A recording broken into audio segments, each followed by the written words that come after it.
Hamlet by William Shakespeare is a profound tragedy that explores themes of revenge, madness, mortality, and simply put, the complexity of human emotion.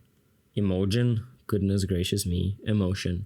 Profound tragedy? Why is it a tragedy? Everybody dies. So the play follows Prince Hamlet of Denmark. He's devastated by the sudden death of his father. His father was poisoned in his ear by, well, Hamlet's uncle. So in other words, his father's brother.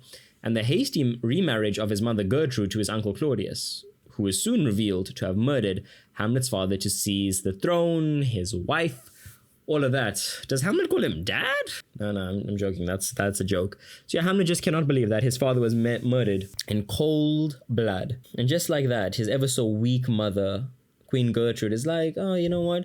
I'm just going to marry his brother. And his brother seizes the throne. Now, when the ghost of the late king appears, the ghost demands vengeance for Hamlet to avenge his father. Hamlet is thrust into a moral and psychological crisis. So his whole antic disposition, he feigns madness, but it can be argued that he actually does become mad. So he's torn between action and inaction. Does he act or simply does he not? He feigns madness and questions the nature of life and death, to be or not to be. Now that is the question. And becomes increasingly isolated in the sense that, well, he cuts off everybody. Rosencrantz and Guildenstern, his two chomas from school, they're even sent to figure out what's happening. And Hamlet realizes that they've actually got ulterior motive. So he kind of swaps a note and sends them off to be murdered, to be killed. That was meant for him actually by Claudius, because Claudius he's very skrook. Like Claudius is like, the only person that can dethrone me now is actually Hamlet.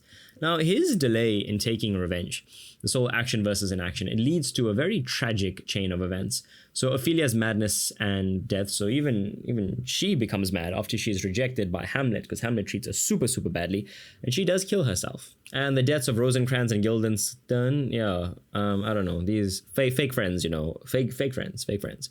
And eventually a bloody final scene in which Hamlet, Claudius, and Gertrude and Laertes all die. Laertes is the son of Polonius, whom Hamlet stabs behind the curtain. Okay, so Hamlet kills Polonius, and Laertes is like, I'm gonna avenge my father. And Hamlet's like, oh, well, I'm trying to avenge my father. And then the Prince of Norway, Fortinbras, is like, I'm trying to avenge my father. Everyone is just trying to avenge their fathers. Okay, but your father is still out buying milk. Yeah, I said it. I'm joking. Okay, so Hamlet remains one of Shakespeare's most enduring works, okay, really hectic, and it delves into the depths of the human psyche. So look, everybody dies, okay? Hamlet dies with the whole fencing match and the poisoned tips of the swords. Same with Laertes, same with Claudius, and I mean, Hamlet even makes Claudius drink the wine with the poison in it to kill him, after Gertrude took a sip from that same glass, and that's how Gertrude dies as well. So the only person that lives is a dude named Horatio, this very learned scholar. Tell my story, Horatio. And then Fortinbras just kind of pulls up and seizes Denmark, this rotten state of Denmark. And just knowing ideas of like the whole antic disposition, the mousetrap, the play within a play, this idea of a meta play, all these things of, ever so importance. And just who's who in the zoo. Polonius, this ever so verbose man, who's, he's advisor to so-and-so, but he's not particularly high up. He's just kind of there. He's in the middle. It's a nobleman, but not right at the top. And he also dies. He doesn't really trust his son. So he's just kind of spying on everyone. The dude's got issues.